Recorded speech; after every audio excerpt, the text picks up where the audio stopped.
So that's why I'm saying I think that default should not be any object, because that's a pretty rare case where two different kinds of UI elements are sending the same thing. So why do the rare case?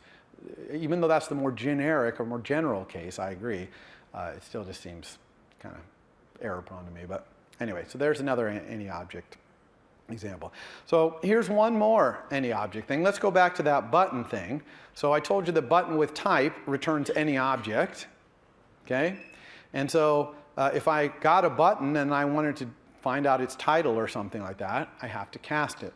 So I would call I would call that button with type, and I can cast on the fly, right in line.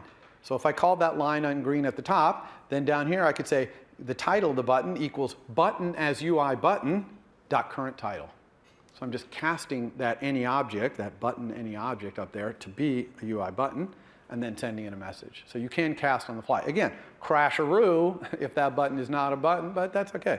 In this case, button with type better darn well return a UI button.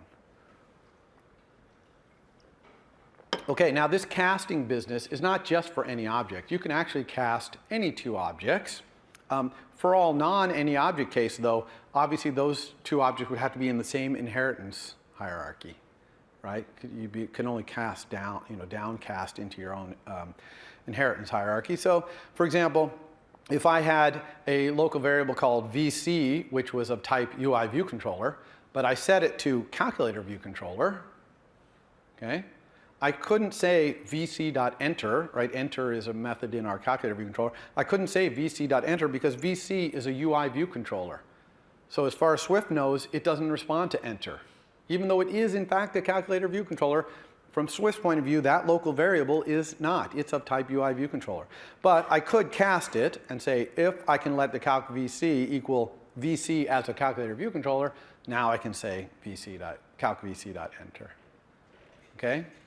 So you can cast, downcast through your inheritance hierarchy as well.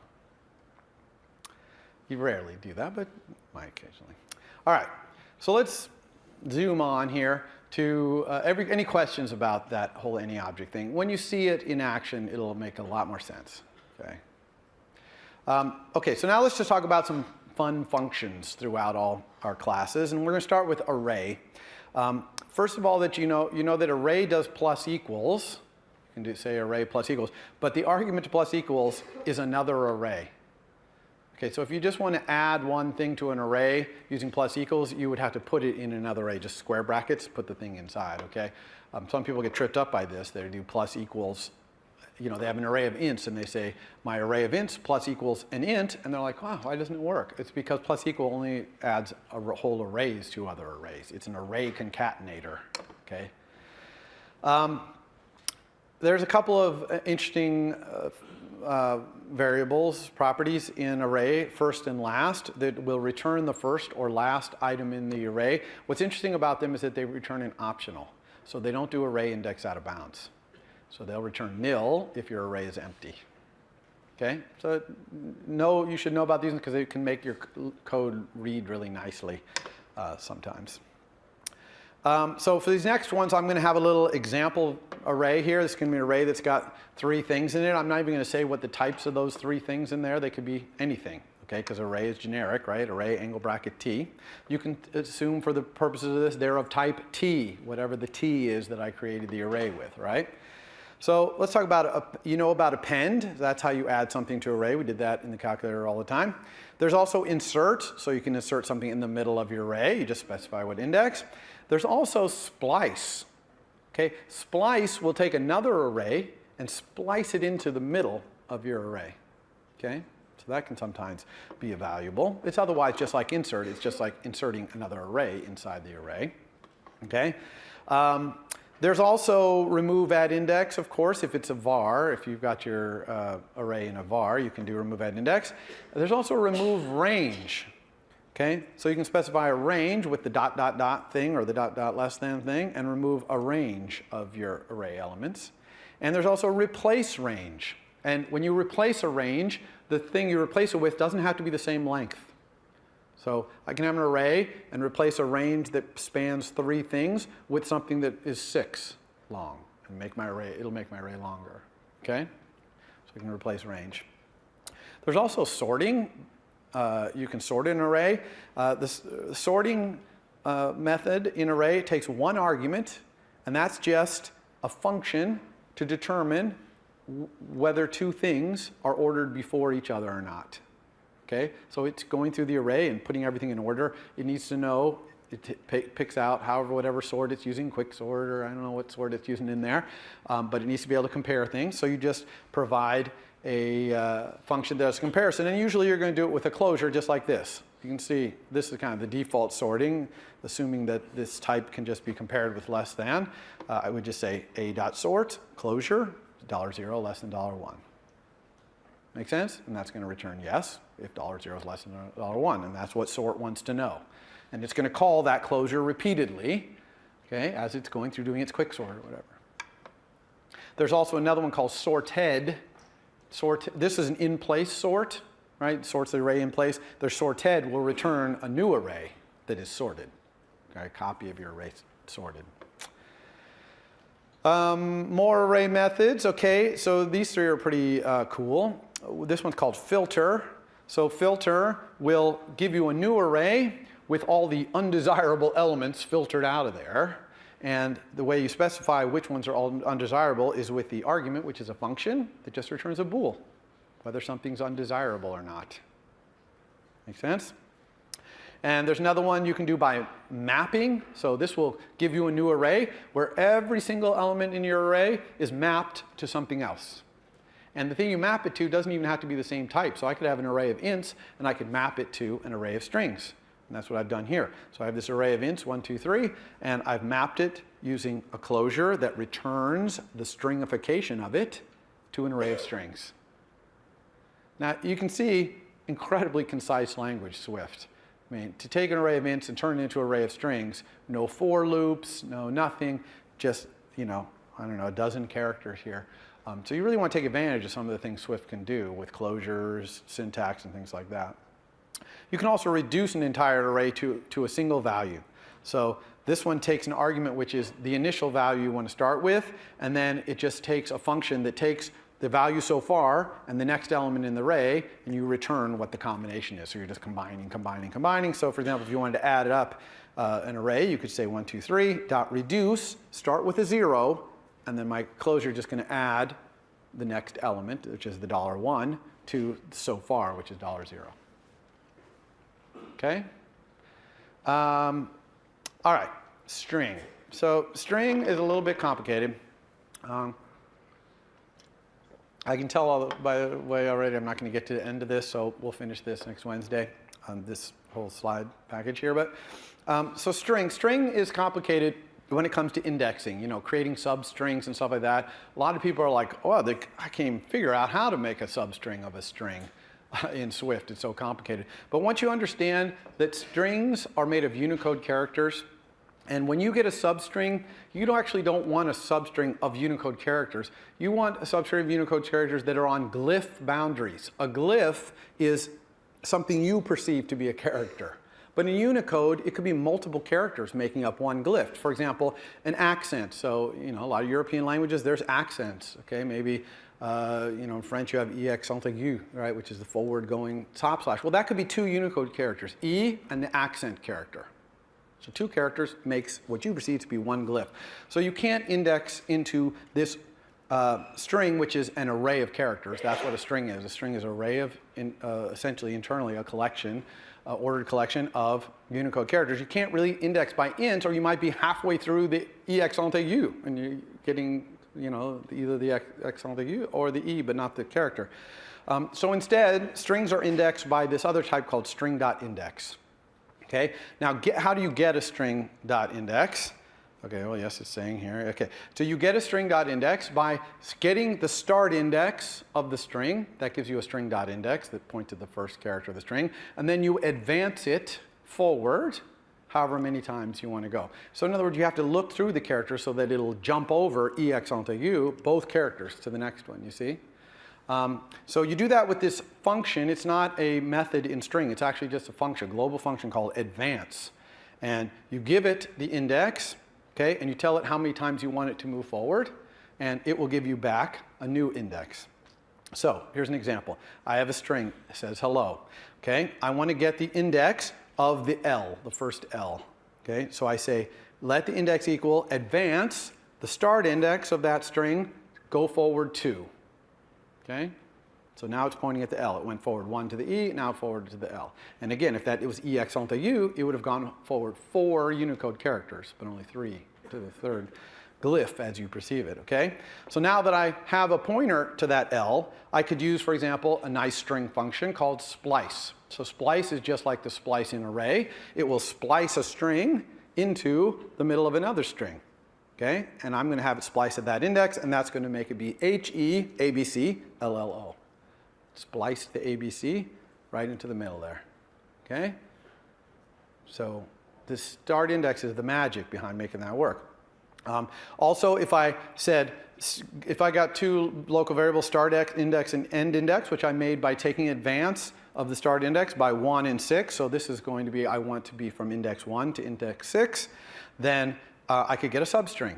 And I get a substring in a string exactly the same like in an array, square brackets, string, square brackets, but inside that square brackets goes a range. And the range, the ... thing, has to have a string.index on the left and a string.index on the right, not ints. Okay? So here I got a string.index by doing this advance for the left and a string.index on the right. And so the substring will be EABCL because I went from index 1, which is the second character, index 0 is the first, or to index 6, not including index 6. Okay? Everyone understand string.index now? It's all about advance. Okay? The advance function is the key to understanding how to substring strings. And there's lots of other, once you understand this, there's things like range of string. Remember we used range of string in calculator? And I told you it returned nil if it couldn't find it. Well, what does it return if it could find it? Well, it returns a range of string.index. Actually, it returns an optional range of string.index. Okay, that's how, if you used it for your assignment, that's how you used it. You used the optional nature of it, but now you could even use the range nature of it.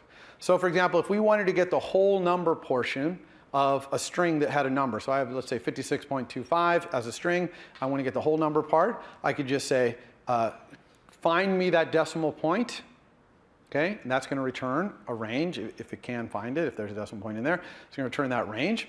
And I'm going to grab the part from the num's start index. You see the num is the number, its start index, all the way to where the decimal is, not including the decimal.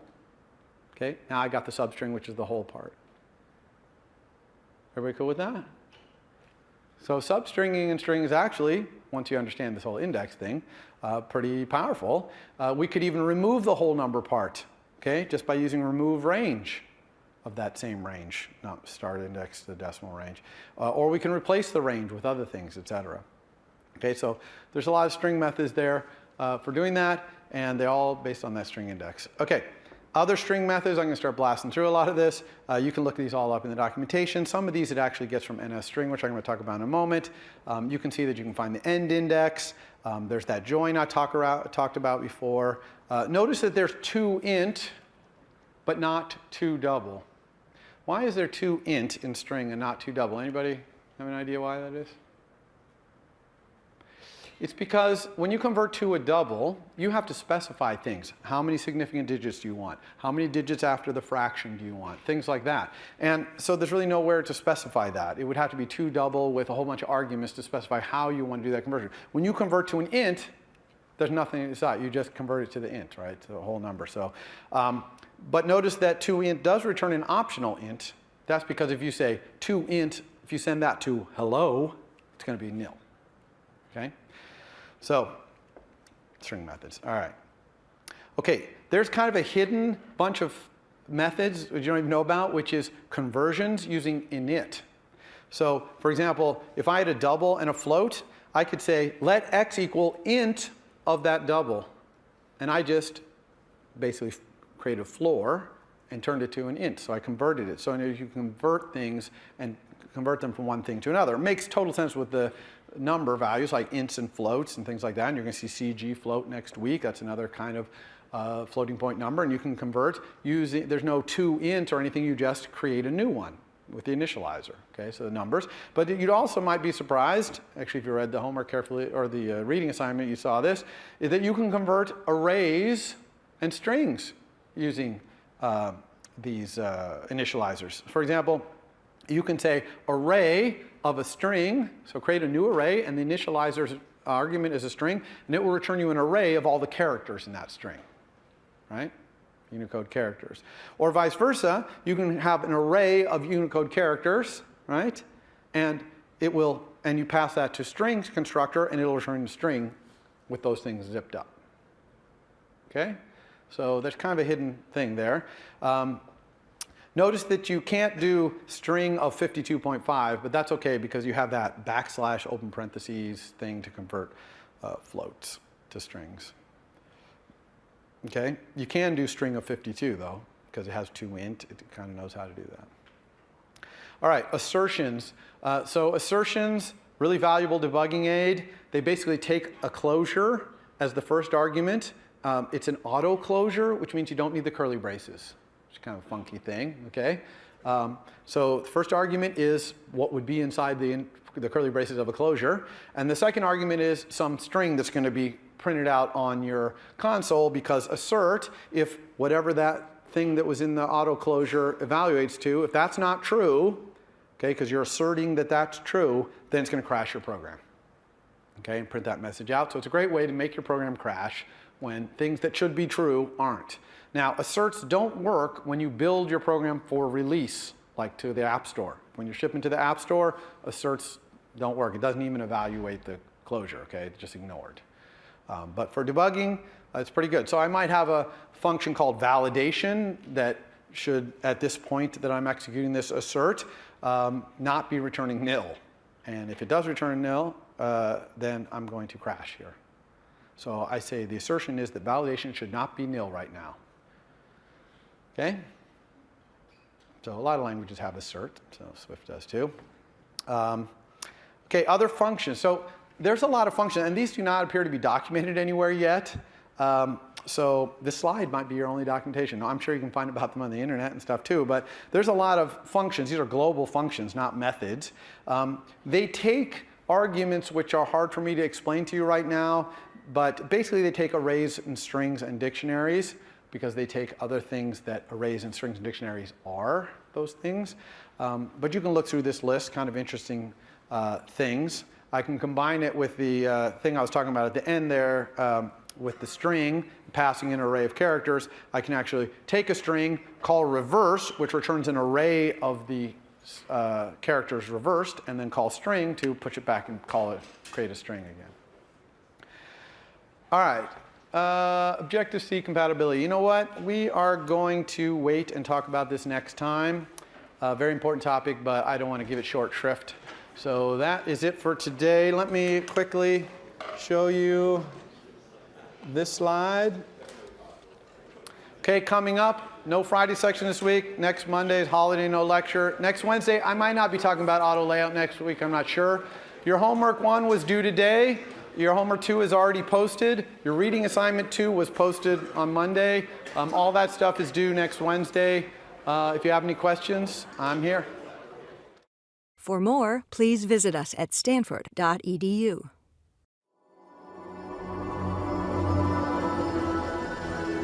Stanford University.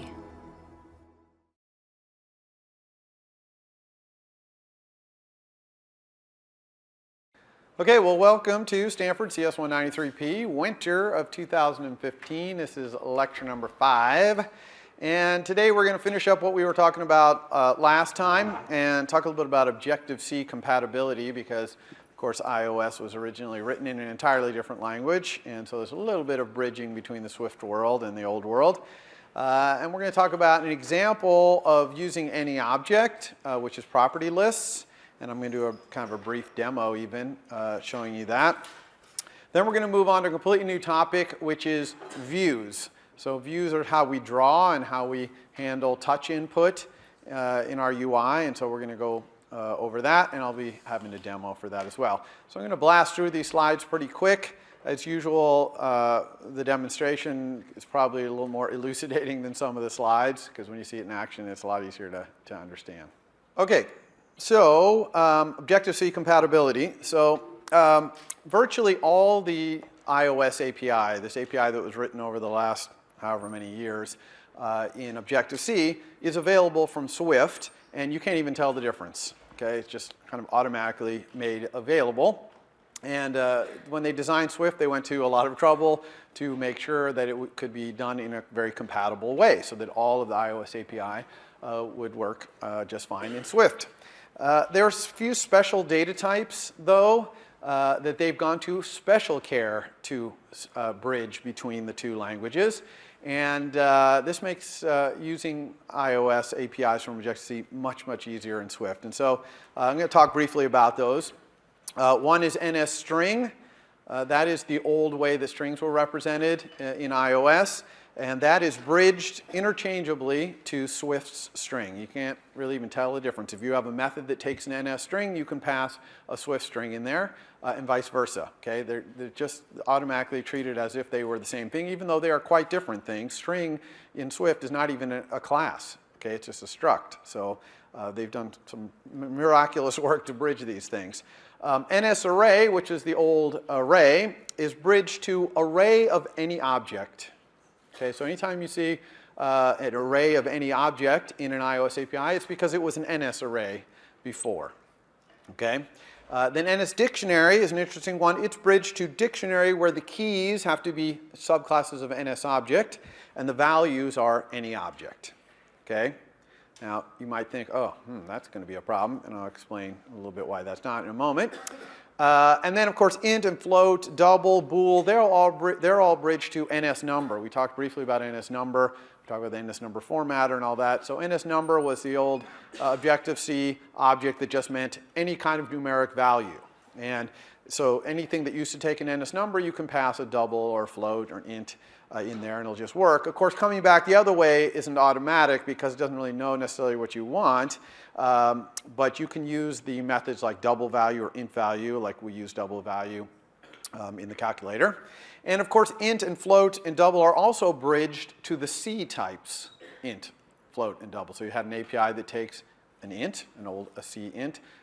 It'll be bridged to take the capital I Swift int. So this stuff all just works completely automatically, and you don't have to do anything, and it just works. However, if you want to be explicit about the type, you can cast.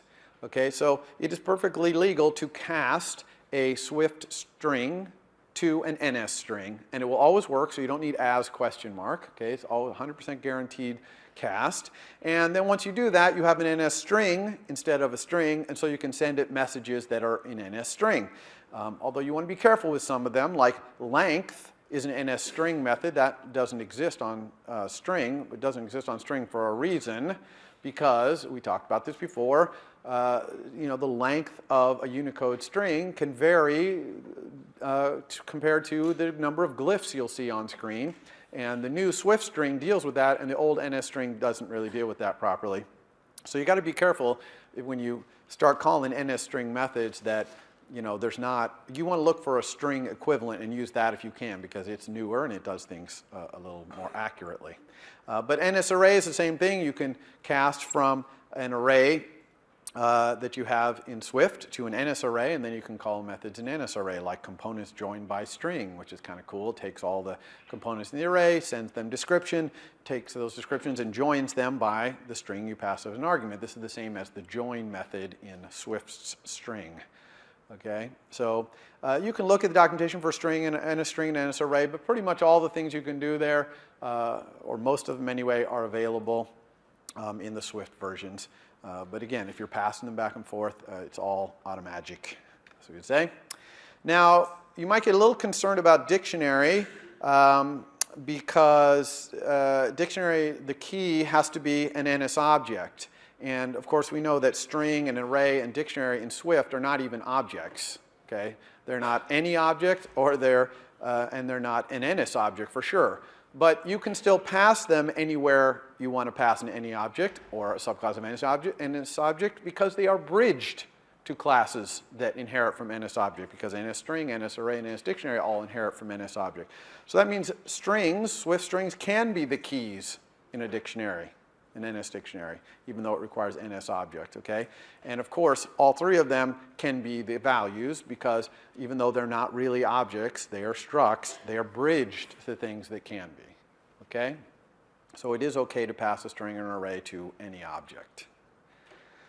You won't even notice this bridging 99% of the time. It just happens automatically, but I just wanted you to know that that's going on so you don't get kind of confused when you start seeing NS string, NS array, what's going on. Okay, they're just being automatically bridged for you. All right, so we talked about any object last time, and I'm going to talk about a use of any object, which is called property list. So property list is not a type or anything like that. It's just a term that we use, and the definition of that term is it's an any object. A property list is any object that is known to be, behind the scenes, one of those 6 classes. NS string, an array, dictionary, number, data, and date. Or bridged to with Swift, okay? So why do we define this property list thing? It's an any object. It's kind of unwieldy because you have to do a fair amount of casting, ising, and asing, because any object, of course, to use it, we have to kind of cast it. And so why do we have this thing? 2 reasons, really. One, property list is used to pass data around blind. It's like a cookie, right, in a browser or something. It's kind of this just bundle of data that only the creator of it knows how to interpret it, because only they know what strings, arrays, dictionaries, and stuff are in there. But to everyone else, it just looks like any object, so they don't know what it is. So all they can do is pass it around to other things. So it's good for blind data passing.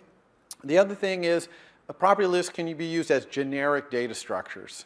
Okay, since it's got arrays and dictionaries and numbers and dates and all that in there, you can turn a data structure like our op stack in the calculator brain. It has op enums in there. That's not a generic data structure, but we could turn it into a generic data structure, for example, and then do things with it like write it out to disk or send it over the network or things like that. So those are the 2 main reasons we use property list. And a really good use of property list in iOS is NS user defaults. So NS user defaults is like a really tiny little database, and it only knows how to store property lists. Okay? And it's really for things like settings and preferences, stuff like that. You would never, it's not high performance. You would never use it for big things like images or anything like that. Just property lists, you know, dates and strings and doubles and things like that. It can store and retrieve any property list, and it just stores it like a dictionary, as if the NS user defaults thing itself is a dictionary. And it can store the whole property list, like set object for key, that first method you see there, and retrieve whole property list. Or it can just do little tiny pieces of property list, like it has a method set double that will just set a double for a certain key. Okay, so it's like a dictionary in that it's key value. But it only stores property lists. And the big thing about the way it stores them is that it persists when your app is gone, okay? So, you know, normally a dictionary is stored in the heap. As soon as your app quits, it's gone. But this stays around so that when your app launches the next time, all the data is still there. So that's why it's kind of like a database, but it's very small, okay, for preferences and settings. Here's how you use NS user default. You use this type method in NS user defaults called standard user defaults. This gives you an instance of an NS user defaults. You're always going to use this same instance. It's like a shared instance. We always use the same one.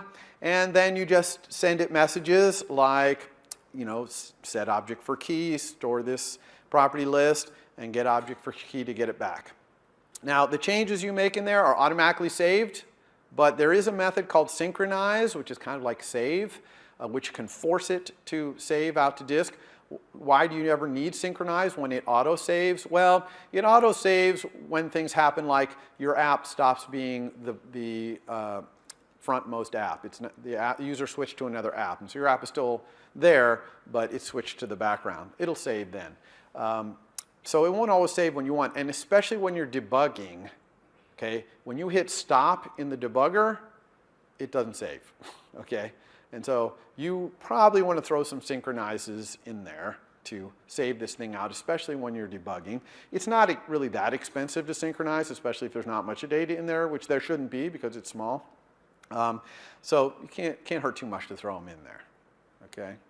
And yeah, synchronize returns a bool, whether it failed or not, but if it failed, there's not really much you can do.